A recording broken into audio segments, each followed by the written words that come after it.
Under this draft rule, U.S. Customs and Border Protection would make it mandatory for travelers from 42 visa waiver countries, including Britain, France, Germany, and South Korea, to list 5 years of social media history as part of their online application for ESTA. That's the Electronic System for Travel Authorization, allowing most tourists to get permission to visit the U.S. without a traditional visa. Right now, visitors using ESTA pay a $40 fee and give basic contact details.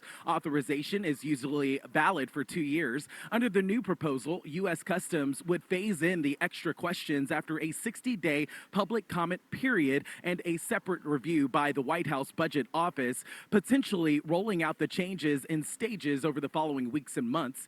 CBP says it's acting under a 2025 executive order aimed at protecting the United States from foreign terrorists and other national security public safety threats, and say the rule change will help officers spot red flags like ties to violent extremism, fraud, or past threats of violence before someone ever boards a plane to the U.S. The rule comes as the State Department is already expanding online presence checks for long-term H-1B visas starting on December 15th.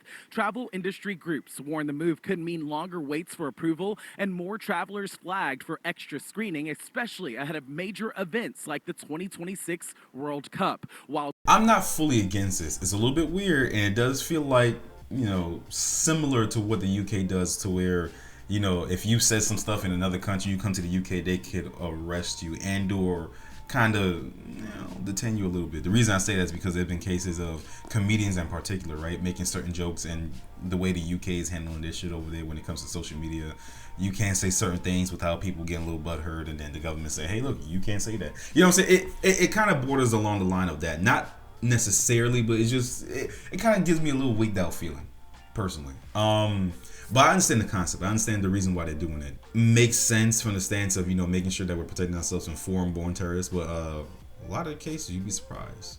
Natural-born terrorists.